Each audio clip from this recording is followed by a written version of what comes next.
ప్రియ దేవుని అమూల్యమైనటువంటి రక్తంలో కడగబడినటువంటి యథార్థవంతులైన పరిస్థితుల ద్వారా చేరవచ్చినటువంటి అందరికీ పిలిచిన వారికి అందరికీ ప్రభునామంలో ఉన్నారు. గ్రంథంలో నుండి సంఖ్యాకాండము 21:4 నుండి కొన్ని మాటలు మనం చదువుకున్నాము. మరి ఒక సూరిగా వారు ఏదోము దేశమును చుట్టి పోవాలని కోరు కొండ నుండి ఎర్ర సముద్రము మార్గముగా సాగినప్పుడు మార్గయాసము చేత జనులు ప్రాణము సమస్యలను కాగా ప్రజలు దేవునికి మోషేకును విరోధంగా మాట్లాడి ఈ యొక్క అరణ్యములో చచ్చుటకు ఐగుప్తులో నుండి మీరు మమ్మల్ని ఎందుకు రప్పించితిరి? ఇక్కడ ఆహారం లేదు, నీళ్లు లేవు, సవిసారము లేని ఈ యొక్క అన్నము మాకు అసహ్యమైనదనేది. ప్రియులారా, మోషే ఆ యొక్క ఇశ్రాయేలు ప్రజలను నడిపించుతున్నటువంటి సందర్భంలో ఉన్నటువంటి మాట, మమ్మల్ని ఆ యొక్క ఐగుప్తు నుండి విడిపించి ఈ యొక్క అరణ్యంలో మమ్మల్ని చంపుటకి తెచ్చినారు మీరు అని మోషేను దేవుణ్ణి వారు మాటల చేత సనిగిరి గొనిగిరి ఆ యొక్క ప్రయాణం చేసినందున వారి ఆ మార్గ యాసము చేత జనులు ప్రాణము బాగా సొమ్మసిల్లి ఈ యొక్క మాటలు జ్ఞప్తికి చేసుకుంటూ ఉన్నారు.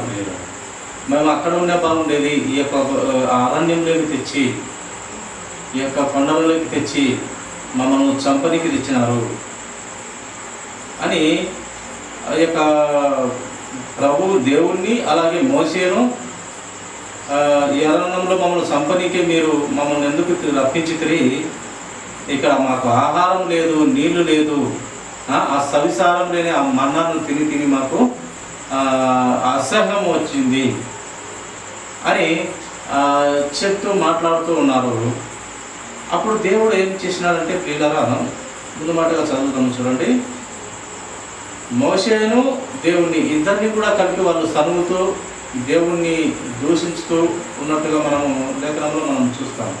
అందుకు యెహోవా ప్రజలలోనికి తాపకరములైన సర్పములను పంపెను. అవి ప్రజలను కరువగా ఇశ్రాయేలీయులలో అనేకులు చనిపోయేది. ఆ మోషేని దేవుణ్ణి దూషించినందు చేత మమ్మల్ని ఐగుప్తు నుండి విడిపించి ఇక్కడ సంపనికి తెచ్చినారు, ఇక్కడ నీళ్లు లేవు, సరైన ఆహారం లేదు, ఆ యొక్క మన్నా అనే పదార్థము ఆ సవిసారం లేని ఆ యొక్క పదార్థం తిని మాకు అసహ్యం పుట్టింది. రోజు ఒకటే కూర. మేము అక్కడ ఉన్నప్పుడైతే కీరకాయలు, దోసకాయలు, చేపలు, మంచి మంచి ఆహారాలు మేము తినేవారిని, ఇక్కడ మమ్మల్ని చంపనీకే తెచ్చినారు మీరని మోషేను దేవుణ్ణి యెహోవాని దూషిస్తూ అలాగే సనుగుతూ ఉన్నారు వాళ్ళిద్దరిని. అప్పుడు దేవునికి కోపం వచ్చింది. కోపం వచ్చి ఆయన ఒక పనిష్మెంట్గా ఏం చేస్తున్నారంటే, ప్రజలందరిలోకి తాపకరమైన సర్పములను పంపిండు. యేసుక్రీస్తు ప్రభువారు తండ్రి అయిన దేవుడు తాపకరమైన అవి కరిస్తే చనిపోయే ఆ యొక్క పాములను ఈ యొక్క జనాల మీదకి పంపించినాడు. ఎక్కడి నుండి ఆయన పంపించినాడో వ్రాయబడలేదు, కానీ వాటినన్నింటినీ పంపించి అవి ప్రజలను కరువగా ఇశ్రాయేలీయులలో అనేకులు చనిపోయారు. చాలామంది చనిపోయినారంట. అప్పుడు చూడండి, కాబట్టి ప్రజలు మోషే యొద్దకు వచ్చి చాలామంది చనిపోయినారు. అప్పుడు ఈ ప్రజలకు బుద్ధి కొంచెం జ్ఞానం కలిగి మళ్ళీ మోషే యొద్దకు వచ్చినారు. వచ్చి మేము యెహోవాకును నీకును విరోధముగా మాట్లాడి పాపము చేసి తిని నిన్ను యెహోవాను మోసైనటువంటి నిన్ను దేవుడైన యెహోవాను మేము మీకు బాధ పెట్టి అసహ్యమైన మాటల ద్వారా మిమ్మల్ని బాధపరిచితిని, పాపము చేసి తిని మేము యెహోవా మా మధ్య నుండి ఈ సర్పములను తొలగించున్నట్లు దేవుడు పంపించినటువంటి ఈ సర్పములు అనేక మంది చనిపోయినారు, ఇంకా కొసపనాలతో ఉన్నారు, విపరీతంగా పాములు కలుస్తూ ఉన్నాయి, తాపకరమైన పాములు యెహోవా మా మధ్య నుండి ఈ సర్పములను తొలగించున్నట్లు ఆయనను వేడుకొనుమని మోషేకు విన్నపించుకున్నారు. మోషే దగ్గర వాళ్ళందరూ కూడా విన్నపించుకున్నారు, మొరపెట్టుకున్నారు. అప్పుడు ఈ మోషే ప్రజల కొరకు ప్రార్థన చేయగా, ప్రజల కొరకు మళ్ళీ తండ్రి అయిన దేవునికి లేక కుమారునికి లేక పరిశుద్ధాత్మ దేవునికి ఒక ప్రార్థన మళ్ళీ వీరి కోసమై ప్రార్థన చేయగా, యెహోవా నీవు తాపకరమైన సర్పము వంటి ప్రతిమను చేయించి స్తంభం మీద పెట్టుము. అప్పుడు కరువబడిన ప్రతి వాడును దాని వైపు చూచి బ్రతుకునని మోషేకు సెలవిచ్చాను. ఇక దేవుడు యెహోవా ఒక తాపకరమైన సర్పపు బొమ్మను, ప్రతిమను, ఇత్తడి ప్రతిమను తయారు చేసి ఒకటి ఆ యొక్క స్తంభం మీద నిలబెట్టి నీ ప్రజలకు ఏం చెప్తావంటే, మీరు కలిసిన వారు అందరూ కూడా నిదానించి ఆ యొక్క సర్పమును చూసినట్లయితే ఆ పైగా ఎత్తబడినటువంటి ఆ సర్పపు బొమ్మను, ఆ యొక్క స్తంభం మీద ఆ యొక్క నిలబెట్టినటువంటి ప్రతిమను మీరు నిదానించి చూచినట్లయితే ఈ కింద కరచబడుతున్నటువంటి తాపకరమైన పాములు చేత కరచబడుతున్నటువంటి మీరు బ్రతుకుదురు అని చెప్పి మోషేకు చెప్పినాడు. ఒక ప్రతిమను తయారు చేసి ఫస్ట్ అక్కడ నిలబెట్టు, ఆ స్తంభం మీద నిలబెట్టు, ఇత్తడితో తయారు చేసి తర్వాత నీ ప్రజలకు దాని వైపు నిదానించి చూడండి, కరిచినటువంటి పాము ఎవరైతే కరుస్తారో వారు చూసినట్లయితే మీకు స్వస్థత కలుగుతుంది, మీరు బ్రతుకుతారు అని చెప్పినప్పుడు ఈ యొక్క మోషే అలాగే చేసినాడు. ప్రతిమ చేయించి స్తంభం మీద పెట్టుము. అప్పుడు కరువబడిన ప్రతి వాడును దాని వైపు చూచి బ్రతుకులని మోషేకు సెలవిచ్చాను. కాబట్టి మోషే ఇత్తడి సర్పం ఒకటి చేయించి ఆ స్తంభం మీద దానిని పెట్టెను. అప్పుడు సర్పపు కాటు తినిన ప్రతి వాడు ఆ ఇత్తడి సర్పమును నిదానించి చూచినందున బ్రతికెను. ఆ ఇత్తడి సర్పమును చూస్తున్నారు, చాలా పాములు ఉన్నవి కరుస్తున్నాయి. కరిచిన ప్రతి వాడు మోసే చెప్పినట్టుగా బ్రతకాలనే తాపత్రయంతో ఇత్తడి సర్పమును నిదానంగా చూస్తున్నాడు. ఎత్తబడినటువంటి ఆ ఇత్తడి ప్రతిమ, ఆ యొక్క స్తంభానికి ఇత్తడి ప్రతిమైనటువంటి పాము ఆకారంలో అక్కడ పెట్టినాడు. అవి చూడగా వీరు మరణం నుండి తప్పించబడుతూ వచ్చినారు. తరువాత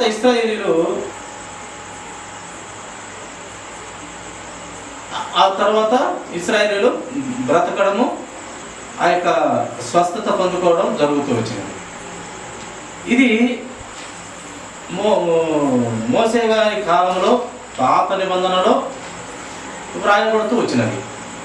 ఇదే ఏ విధంగా అయితే ఈ యొక్క దేవుడు ఇత్తడి సర్పాన్ని అక్కడ స్తంభం మీద నిలబెట్టి ఆ యొక్క ప్రతిమను, ఆ యొక్క తాపకరమైనటువంటి పాము ప్రతిమను అక్కడ పెట్టినాడో, అదే విధంగా ఈయన మళ్ళీ యేసుక్రీస్తు ప్రభువారు కల్వరి శిలువలో ఆ యొక్క శిలువ మానుపై యేసుక్రీస్తు ప్రభువారు నిలబడినారు. అక్కడ నిలబెట్టినారు. ఆ యొక్క పాతకాలపు సమయంలో పాత నిబంధనలో, అలాగే కొత్త నిబంధనలో యేసుక్రీస్తు ప్రభువారు పాత నిబంధనలో మోసే ద్వారా తయారు చేయబడినటువంటి ఇత్తడి సర్పం ప్రతిమ అక్కడ నిదానించి చూసిన వారు ఆ పాత నిబంధనలో బ్రతికినట్లుగా ఇక్కడ యేసుక్రీస్తు అనబడిన దేవుడు మనందరి కోసము చనిపోయిన ఆ యొక్క మాదిరిగా, దానికి గుర్తుగా ఈ కల్వరి శిలువలో చనిపోయిన యేసుక్రీస్తు ప్రభువారిని మనము చూసినట్లయితే మన బ్రతుకులు బాగుపడి పాపాన్ని తీసివేసి మనకు నూతన జన్మ ఇచ్చి వారు ఎలాగ బ్రతుకుతున్నారో మనము కూడా చచ్చి పడిపోయిన మన జీవితాలలో దేవుడు గొప్ప కార్యం జరిగించి మనకు పరలోక రాజ్యానికి వారసులుగా దేవుడు చేస్తూ వచ్చినాడు. అక్కడ ఇత్తడి సర్పము కొత్త నిబంధనలో యేసుక్రీస్తు ప్రభువారి బలియాగము, ఆ కల్వరి శిలువ. దానికి ఆ పాత నిబంధనలో ఈ కొత్త నిబంధనలో క్రీస్తుకి, ఆ పాత నిబంధనలో ఆ సర్పానికి, ఎత్తబడినటువంటి సర్పానికి దేవుడు దానికి దీనికి సాదృశ్యంగా సూచకంగా పెట్టాడు. ఒకానొక సమయము ఇప్పుడైతే ఇత్తడి సర్పమును మీకు పెడుతున్నాను, ఇంకా కొన్ని దినాలకు నా యొక్క సొంత కుమారుని, నా ముద్దు కుమారుని మీకోసము మీ పాపాలను తీసివేసి మిమ్మల్ని పవిత్రపరిచి మీకోసము ప్రాణం పెట్టుటకు ఒకనొక సమయం నేను క్రీస్తును పంపిస్తానని దేవుడు ఉద్దేశంగా అక్కడ ఇత్తడి సర్పాన్ని నిలబెట్టాడు. మళ్ళీ మళ్ళీ కొత్త నిబంధనలో చాలా రోజుల తర్వాత ఒక ప్రవక్త వస్తాడు. ఆ ప్రవక్త మాట మీరు వినాలి, వినకుంటే మీకు చాలా నష్టము, వింటే మీకు మంచిది, వినకుంటే మీకు శాపము, మీకు ఉగ్రత అని చెప్పిన ప్రకారం దేవుడు ఒకానొక ఆయన నిర్ణయించిన సమయంలో యేసుక్రీస్తు వారిని కన్యక మరియమ్మ గర్భంలో పుట్టి ఆయన ఆ కల్వరి శిలువలో మన అందరి కోసము ఒకటే బలియాగం చేసినాడు. ఒక్కడైన దేవుడు, ఆ పరిశుద్ధుడు, నిష్కల్మషుడు ఆ కల్వరి శిలువలో ప్రాణం పెట్టి ఆ యొక్క రక్తమంతా కార్చి ప్రతి ఒక్కరిని మనను కాపాడుకున్నాడు. ఇలా ఎలాగైతే వాళ్ళు నిదానించి చూసినారో వారు బ్రతికినట్టు యేసుక్రీస్తు ప్రభువారిని మనము కూడా నిదానించి ఆయన శ్రమలు ఎవరి కోసం అయ్యా చేసిందంటే మన కోసమే. ఆయన రక్తం ఎవరి కోసం అయ్యా కార్చిందంటే అది మన కోసమే. మనము బాగుండాలని, మనము పరలోకంలో చేరాలని, మన పాపాన్ని తీసివేసి ఈ లోకంలో పవిత్రుడైన యథార్థవంతుడైన ఆ దేవుడు పవిత్రుడు కనుక, మహా వెలుగు కనుక, ఆయన సత్యస్వరూపియగు దేవుని కుమారుడు కనుక, ఆయన యథార్థవంతుడు పవిత్రుడు కనుక, ఆ పవిత్ర రక్తంతో కార్చబడిన రక్తంతో నీవు కొనబడిన వాడవు కనుక, నీవు ఆస్తిగా క్రీస్తుకు అయినావు కనుక, నీవు ఒక స్వాస్థ్యంగా క్రీస్తుకు అయినావు కనుక, మనము నిదానించి ఆయనను చూసినట్లయితే ఈ లోకంలో మనము నిజంగా చనిపోయినా మళ్ళీ తిరిగి పునరుత్థానముగా యేసుక్రీస్తు రెండవ రాకడగా మళ్ళీ మహిమ శరీరాలతో ఆ యేసుక్రీస్తు ప్రభువారు మనం లేపనై ఉన్న దేవుడు మళ్ళీ తిరిగి రాబోతున్న దేవుడు మనలను కూడా చనిపోయిన తర్వాత కూడా మళ్ళీ ఆయన లేపగలుగుతాడు. ఇప్పుడు బ్రతికి ఉన్నంతసేపు దేవుని కోసము బ్రతికినట్లయితే ఈ జీవన విధానంలో, ఈ యొక్క పాపపు లోకంలో, ఈ అపవాది ఏలుతున్న ఈ లోకంలో ఎప్పుడైతే తండ్రి మాట వినలేదో అక్కడ దేవునికి కోపం వచ్చింది. కోపం వచ్చిన తర్వాత ఆ యొక్క విష సర్పాలను అక్కడ వదిలినాడు. వదిలి మళ్ళీ ఆయన జాలి కలిగి, ఎందుకు జాలి కలిగింది? వారిలో పశ్చాత్తాపత అలాగే మారు మనసు కలిగి మొరపెట్టుకున్నారు వచ్చి ఏమని, తండ్రి, మోషేకును తండ్రికిని మేము పాపం చేసి తిని, మేము మిమ్మల్ని దూషించి లేక సరిగి పాపం చేసి మమ్మల్ని క్షమించండి. అనేక మంది చనిపోతున్నారు ఈ పామును కరిచి, మమ్మల్ని ఆ యొక్క పాము సర్పపు కాటు నుండి విమోచన మాకు దయచేయండి అని వారు మొర పెట్టుకున్నప్పుడు దేవుడు మళ్ళీ ప్రేమించి ఈ యొక్క ఇత్తడి సర్పాన్ని పెట్టి ప్రేమించి మళ్ళీ ఆయన బ్రతుకు ఇచ్చినట్టుగా మనము గ్రంథంలో, పాత నిబంధన గ్రంథంలో చూస్తాం. అలాగే కొత్త నిబంధన గ్రంథంలో ఇప్పుడు మనం కూడా వారు ఎలాగైతే అతిక్రమముల ద్వారా సర్పపు కాటు వల్ల చనిపోతున్నారో, ఇప్పుడు మనము కూడా ఈ యొక్క సాతాను సర్పపు కాటు వల్ల, ఈ సాతాను ఆలోచనల వల్ల, ఈ సాతాను సుఖము కాలిన కొరివి వరి మనం అందరినీ వాడు ఒక సాతానై ఒక సర్పమై మనల్ని కూడా మన జీవితాలను నాశనం చేస్తున్నారు. వెలుగుగా ఉందామనుకున్న మన జీవితాలను ఆయన ఈ యొక్క సాతానుగాడు చీకటిమయంలోకి లాగుతున్నాడు కనుక మళ్ళీ మనము ఆ చీకటి బతుకులో నుండి వదిలించుకొని మారు మనసు కలిగి మళ్ళీ దేవుని పాదాలకు వచ్చి మొరపెట్టుకున్నట్లయితే ఆ ఇశ్రాయేలీల ప్రజలు ఆ సర్పపు కాటుకు బలి అవుతూ ఇంకా చాలామంది బలి అయినారు. ఇంకని వారు పాపం చేసి మేము అని మోషేకు దేవునికి పశ్చాత్తాప్తులై వేడుకున్నారో మొరపెట్టుకున్నారో, ఇప్పుడు కూడా మనమందరం కూడా ఈ లోక అపవాది చేతిలో మనము ఆ సర్పపు కాటుతో బలి అయిపోతున్నాము. వారి ఆలోచనలోకి బలి అయిపోతున్నాము. వారి ఆలోచనలకు చచ్చి పడిపోయిన వారిగా ఉన్న మనలను కూడా యేసుక్రీస్తు ప్రభు వారి వైపుకు తిరిగితే, ఆయనే మన రక్షకుడని అంగీకరిస్తే ఆయనే దేవుని కుమారుడని మనము స్వీకరించినట్లయితే, మన పాపమును క్షమించయా అని మనం అడిగినట్లయితే, మొరపెట్టుకున్నట్లయితే, మన పాపాన్ని తీసివేసి మన మారు మనసు పాప క్షమాపణ నిమిత్తము బాప్తిసం తీసుకున్నట్లయితే ఆయన మనము పరలోక రాజ్యానికి చేరుస్తారు. అక్కడ వారిని సర్పపు కాటు నుండి బ్రతికించెను. ఇక్కడ ఈయన ఈ లోకము నుండి మనలను పవిత్రులుగా యథార్థవంతులుగా చేసి పరలోక రాజ్యానికి పరిశుద్ధులలో మనలను నిలబెడతాడు ఇక్కడ. కనుక ఈ యొక్క యేసుక్రీస్తు ప్రభువారు ఆ యొక్క సర్పపు ఆ యొక్క కాటులో నుండి దేవుడు రక్షించినట్టు, పరమ తండ్రి అయిన దేవుడు ఇక్కడ యేసుక్రీస్తు వారు కల్వరి శిలువలో రక్తంలో నుండి మనలను మన పాపాల నుండి తీసివేసి మనమును రక్షించి మనల్ని పవిత్రపరిచి యథార్థత పరిచి నీతిగా బ్రతకాలని, యథార్థంగా బ్రతకాలని, ఇక్కడ మన జీవితంలో ఆయుస్సు ఉన్నంత వరకు మనము దేవుని కోసం బ్రతకాలని, అందుకే ఆయనలో పుట్టించుకున్నాడని ఇవన్నీ మనము నమ్మి ఆయనలో మనము ఆయనను నిదానించి మనము గమనించే వారినిగా నిదానించి ఆయన ఎలాంటి మాదిరికరమైన జీవితాన్ని మనకు పెట్టాడు, భక్తులలో ఎంత మాదిరికరమైన జీవితాన్ని పెట్టాడని మనము నిదానించి చూచడి వారిగా క్రీస్తు వైపుకు, ఆ కల్వరి శిలువలో రక్తం కాల్చుచున్న ఆ క్రీస్తు వైపుకు మనం కూడా నిదానించి చూచి మన తప్పులను ఒప్పుకొని ఆయన రక్తంలో కడగబడినట్లయితే ఇంకా మనకు శరణు లేదు. ఆయన రక్త ప్రోక్షణ ఆయన రెక్కల నీడలోకి వెళ్ళిపోతాం ప్రియుడా. ఆయన రెక్కల నీడలోకి వెళ్ళిపోతే ఇంకా ఏ అపవాది వారి ఆటలు సాగవు. ఎందుకంటే వారి కుయుక్తులన్నీ మనకు దేవుడు పరిశుద్ధాత్మ దేవుని ద్వారా మనకు తెలుపుతాడు. తెలిపి మనము సత్యము నుండి సర్వసత్యమైన క్రీస్తులకి స్థిరపరుస్తాం. అటుదైన జ్ఞాన బుద్ధి వివేచనలు ఇచ్చి మనల్ని క్రీస్తులో పరిపూర్ణులుగా మనకు సహాయం చేస్తాడు పరిశుద్ధాత్మ దేవుడు. కనుక చూడండి, యోనా గ్రంథము 1వ అధ్యాయం 17వ వచనము మాట చూసుకుందాము. యోనా గ్రంథము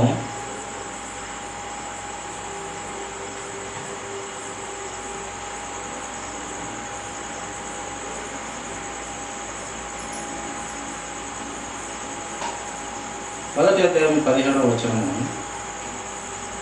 గొప్ప మత్స్యం ఒకటి యోనాను మింగువలనని యెహోవా నియమించి ఉండగా యోనా 3 దినములు ఆ మత్స్యము యొక్క కడుపులో ఉండేది. ఈ యోనా గారు ఆ మత్స్యము కడుపులో 3 దినాలు ఉన్నాడు. ఈ యొక్క మత్స్యము ఎవరు చెబితే ఆ యొక్క యోనాను మింగింది? దేవుడు చెప్తే ఆ యొక్క యోనాను మింగింది. నీవు పలానా సాటికి నినివే పట్టణంకు వెళ్ళమంటే నీవు తర్సీసుకు బయలుదేరుతున్నావు అనేసి దేవునికి కోపము. సరే, కోపమైనది. ఆ యొక్క పడవ ఎక్కినాడు, అక్కడ పెద్ద గాలి తుఫాను రేపినాడు. ఇది కారణము నేనే అని చెప్పడం జరిగింది అక్కడ ఉన్నటువంటి వారితో. ఇది నా వల్ల జరుగుతున్నది కనుక మీరు ఎత్తి నన్ను సముద్రంలో పారేయండి ఒక గొప్ప విశ్వాసాన్ని ఆయన కనపరిచినాడు. ఎందుకంటే నా సృష్టికర్త అయిన దేవుడు ఒక చోటికి రమ్మంటే నేను ఇంకో చోటికి పోతున్నాను కనుక నన్ను ఎత్తి ఈ యొక్క సముద్రంలో పారేయండి, మీకు ప్రశాంతంగా ఆ యొక్క ప్రయాణం జరుగుతున్నప్పుడు వారు వీలైనంత వరకు ఆ దరికి చేరుదామని ప్రయాణం చేసినప్పుడు దరికి దగ్గర అవుతున్న కొద్దీ దేవుడు ఇంకా ఎక్కువ తుఫాను చేసి ఆ దరికి పోయే స్థితిలోకి లేకుండా దేవుడు ఆజ్ఞాపించాడు. ఆయన ఆపితే ఎవరు దరికి పోగలడు? ఆయన ఆపితే ఎవరు దాన్ని చేయలేడు. ఆయన తలుపులు వేయగా ఎవరు తీయలేడు. నోవాహు కాలంలో ఆ ఓడను రెడీ చేసినప్పుడు, ఆ జల ప్రళయం వచ్చినప్పుడు అందరూ చేరినాక, జంతువులు ఆ యొక్క నోవాహు కుటుంబ సభ్యులందరూ చేరినాక ఆ తలుపులు మూతేసింది ఎవరు? యేసుక్రీస్తు ప్రభువు. లేక తండ్రి అయిన దేవుడు, పరిశుద్ధాత్మ దేవుడు, త్రియక దేవుడు అయినటువంటి ఒకరు కనబడినటువంటి వారు. తలుపులు ఆయన మూయగా ఇంకా ఏ యొక్క ఇబ్బందికి లేదు. దానికి ఎన్ని దినాలు వర్షం పడినా కూడా ఆ తలుపులు ఇంకా తెరుచుకునే లేక నీళ్లు లీక్ అయ్యి లోపలికి వచ్చే క్వశ్చన్ లేదు. ఎందుకంటే ఇది వేసింది దేవుడు వేసినటువంటి తలుపులు కనుక ఇక్కడ చేపకు కూడా ఆజ్ఞ ఇచ్చిన దేవుడు ఎవరు? దేవుడు యెహోవా. అందుకే ఇక్కడ రాయబడుతూ వచ్చింది, గొప్ప మత్స్యం ఒకటి యోనాను మింగవలెనని యెహోవా నియమించి ఉండగా, ఆయనను మింగాలని నియమించి పెట్టాడు ఒక పెద్ద చేపని. ఆయన ఎప్పుడైతే ఎత్తి పడేస్తాడో, ఆయన గొప్ప విశ్వాసం కనపరిచి ఎత్తి పడేస్తాడో, ఎమ్మటే ఈ యొక్క పెద్ద చేప యోనాను మింగివేయాలి. యోనాను మింగివేయాలి. ఆ యొక్క కల్వరి శిలువలో యేసుక్రీస్తు ప్రభు వారు కల్వరి శిలువలో ఆ యొక్క మరణమయ్యి తర్వాత అదే ఆ సమయం అంది దించబడి ఆయన ఒక కొత్త సమాధిలో 3 దినాలు 3 రాత్రింపగళ్ళు ఎలాగో భూగర్భంలో ఉన్నాడో, అలాగే యోనా గారు కూడా ఈ యొక్క చేప కడుపులో 3 దినాలు ఈ చేప గర్భంలో ఉండులాగున మనిషి కుమారుడు కూడా భూగర్భంలో 3 దినాలు ఉంటాడని ఇది కూడా ఒక సాదృశ్యంగా ఇక్కడ వ్రాయిస్తూ వచ్చినాడు. కనుక ఈ యొక్క దేవుని మాట వినకుండా పోయినప్పటికీ దేవుని లేఖనము నెరవేర్చిన మహా గొప్ప దేవుడు, జ్ఞానవంతుడు. ఆయన వినకుండా నినివే పట్టణానికి వెళ్ళమంటే ఈయన తర్షీసుకు వచ్చి తర్షీసులో నుంచి ఆ పడవలో నుంచి ఎత్తి సముద్రంలో వేసి సముద్రంలో నుంచి చేప మింగడము, చేప కడుపులో నుండి ప్రార్థన చేయడము. చూడండి 2వ అధ్యాయము యోనా గ్రంథం 2వ అధ్యాయం 1వ వచనము, ఆ చేప కడుపులో నుంచి ఆయన ప్రార్థన చేస్తాడు. ఆ మత్స్యము కడుపులో నుండి యోనా యెహోవాను ఇలాగు ప్రార్థించెను, నేను ఉపద్రవములో ఉండి యెహోవాకు మనవి చేయగా ఆయన నాకు ప్రత్యుత్తరం ఇచ్చెను, పాతాళ గర్భంలో నుండి నేను కేకలు వేయగా నీవు నా ప్రార్థన అంగీకరించి ఉన్నావు. చూడండి, నా ప్రార్థన అంగీకరించినాడని ఇక్కడ యోనా భక్తుడు చేప గర్భంలో నుంచి ప్రార్థన చేస్తే దేవుడు విన్నాడు. విన్న తర్వాత మళ్ళీ ఆ యొక్క చేప ఆజ్ఞ ఇవ్వగా అది వచ్చి మళ్ళీ ఒడ్డున కక్కివేసింది. కక్కివేసిన తర్వాత మళ్ళీ యోనా నీవు నినివే పట్టణంకి వెళ్ళి నేను చెప్పినట్టు అక్కడ చెయ్యి, ఆ యొక్క సువార్త చెయ్యి అని దేవుడు చెప్పిన సువార్త చెప్పగా, ఇదిగో కొన్ని దినాలకు మీరు నాశనం అవుతున్నారు. ఎందుకు కారణము? మీలో వ్యభిచారత ఎక్కువైంది, మీలో పాపం చేసింది. ఇదో ఇంకా కొన్ని దినాలకు మీరు నాశనం అవుతున్నారు. తస్మాత్ జాగ్రత్త, మనసు త్రిప్పుకున్న ఎడల దేవుడు రక్షించవచ్చును అని చెప్పినప్పుడు వారందరూ కూడా అప్పుడు భయభక్తులకు గురి అయ్యి ఆ యొక్క దేశ రాజు కూడా భయానికి లోనయ్యి చనిపోతామేమో, ఇంకా దేవుని ఉగ్రత జరుగుతుందేమో అని ఈ యొక్క చెప్పినటువంటి ప్రవక్త మాట విని భయం పుట్టి ఏం జరిగిందంట, కొన్ని దినాలు ఉపవాసాలుండి ప్రార్థన చేయబట్టింది. ఎవరికి? యెహోవాకి. జంతువులు సైతం, పశువులు సైతం కూడా, ఆ ఊరిలో పశువులు సైతం కూడా ఉపవాసం ఉండి ప్రార్థించినట్టుగా గ్రంథంలో వ్రాయబడింది. అప్పుడు దేవుడు వారి ప్రార్థన మన విని మళ్ళీ వారికి ఆ యొక్క నినివే పట్టణాలను నాశనం చేస్తాను అని వాగ్దానం చేసిన దేవుడే తిరిగి ఆ వాగ్దానాన్ని వెనక్కి తీసుకున్నాడు. ఇంకా మళ్ళీ ఆ వాగ్దానాన్ని నెరవేర్చకుండా ఆఫ్ చేసినాడు. ఎందుకు ఆఫ్ చేసినాడంటే వారు పాపములో నుండి మేము పాపం చేయకుండా మానుతాము, మారు మనసు కలిగింది, మమ్మల్ని రక్షించని ప్రార్థించినాడు. అప్పుడు దేవుడు ఏం చేసినాడు? ఆ యొక్క పట్టణాన్ని నాశనం చేయకుండా వాగ్దానం చేసి కూడా ఆయన ఆ పట్టణాన్ని రక్షించినాడు. వాగ్దానాన్ని మళ్ళీ ఆ మాట మళ్ళీ వెనక్కి తీసుకున్నాడు దేవుడు. ఎందుకంటే మారు మనసు కలిగితే అంట దేవునికి అంత ఇష్టం. ప్రియులా, ఆ పట్టణాన్ని నాశనం చేస్తానన్న దేవుడు వారిని ఎప్పుడైతే పశువులు సైతం బూడిద చల్లుకొని విజ్ఞాపన ప్రార్థన చేస్తూ ఉపవాస ప్రార్థనలో ఉంటూ ప్రార్థించగా దేవుడు మొర విని ఆ యొక్క పట్టణాన్ని, ఆ యొక్క రాజును, ఆ ప్రజలందరినీ కాపాడి వారిని ఆ యొక్క దేశాన్ని నాశనం చేయకుండా ఆగిపోయినాడు. అప్పుడు అంటాడు యోనా, ఏమంటాడు? ప్రభువా, నువ్వు నినివేకి వెళ్ళి అక్కడ ప్రకటించు అని చెప్పావు కదా, నీవు కరుణగల దేవుడవని నాకు ముందే తెలుసు ప్రభువా. నీవు చాలా గొప్ప కరుణ వాత్సల్యత కలిగిన గొప్ప దేవుడవని నాకు తెలుసు. నీవు వారిని కాపాడతావని నాకు తెలుసు.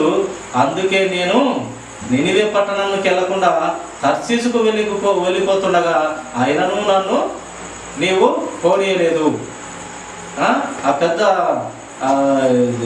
ఏమంటాము, అది పెద్ద వర్షము, గాలి తుఫాను పుట్టించి నన్ను ఎత్తి సముద్రంలో పడవేసేదాకా నీవు నన్ను వదలలేదు అయినప్పటికీ నీ మాట వినకుండా నేను ఎందుకు వచ్చానంటే, నీది గొప్ప మనసు అయ్యా, నీది కరుణగల మనసు. నీవు ఆ పట్టణాన్ని నాశనం చేస్తావని వాగ్దానం ఇచ్చినా నీవు మళ్ళీ కరుణించగలిగే మనసు నాకు తెలుసయ్యా. నీవు ఆ యొక్క పట్టణాన్ని రక్షిస్తావని నాకు తెలుసు కనుక నేను ఎలాగైనా దేవుడు మాట ఇస్తాడు, కానీ మళ్ళీ ఆయన చల్లని చూపు గలవాడు, మంచి మనసున్నవాడు కనుక నేను ఎప్పుడైనా మళ్ళీ ఆ పట్టణాన్ని నీవు రక్షిస్తావనే నేను ఇలా వచ్చి తిని.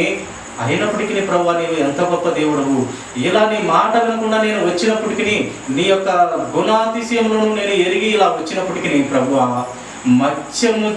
మత్స్యము కడుపులో ఒక పెద్ద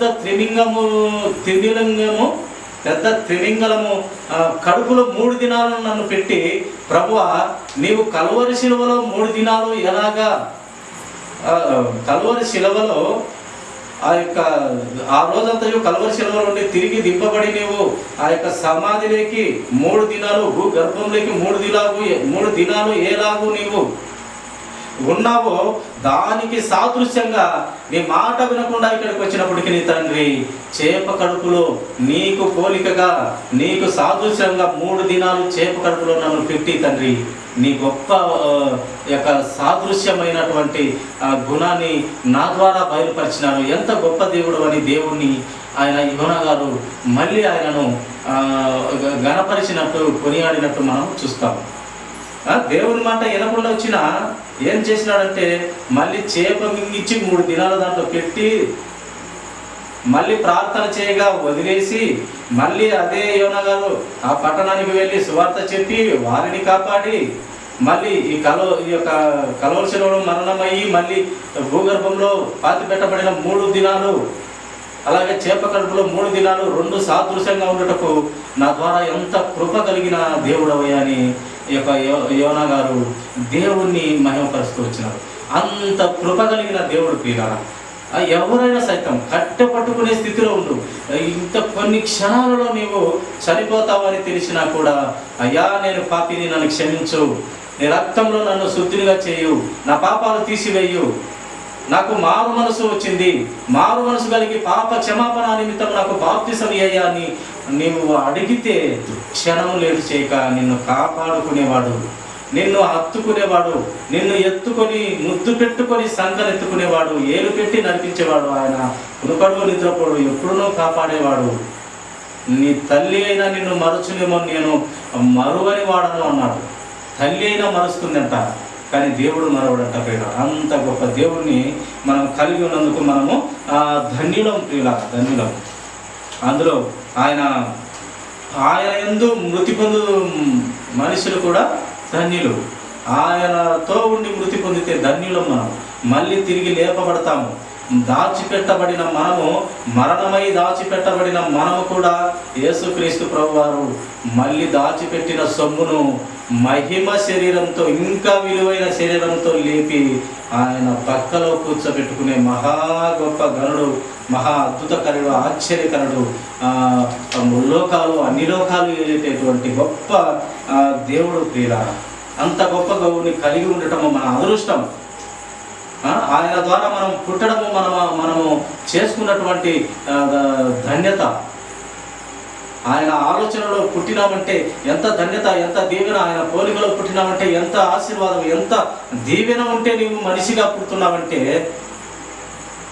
ఆయన కృపలో ఉన్నాము కనుక, ఆయన కనికరములో, ఆయన దయ దాక్షిణ్యములో ఉన్నాము కనుక మనము మనిషిగా ఆయన పోలికలో మనం పుడుతున్నాము. పుట్టిన తర్వాత మనము ఆయన కోసం బ్రతికి మన తనువు సాధించాలి ప్రియుల. మన జీవితము ఆయనలోనే ఉండి మనము ఆడికి మన జీవితము ఆయనలో ఫలవంత భరితులుగా ఉండాలని దేవుడు కోరినాడు కనుక, యథార్థవంతులుగా, నీతిమంతులుగా, పరిశుద్ధులుగా ఉండాలని కోరి ఆయన రక్తం ఇచ్చి కొన్నాడు కనుక అటు స్థితిలో మనం అందరం ఉండాలని దేవుడు కోరినాడు. అటు స్థితిలోనే మనం అందరం ఉందాము. దేవుడి వాక్యం చేత సవరించబడుతూ ఆయన పవిత్రమైన రక్తం ద్వారా మనం పవిత్రపరిచినాడు కనుక మనము పవిత్రపడుతూ, సవరించబడుతూ, కట్టబడుతూ, దిద్దబడుతూ ఆయనలో ఎదుగుదామండి. కొద్ది మాటలు దేవుడు దీవించుగాక. తల నుంచినట్లయితే చిన్న ప్రార్థన. మహా పరిశుద్ధుడైన తండ్రి, నమ్మదగిన మా ప్రభువా,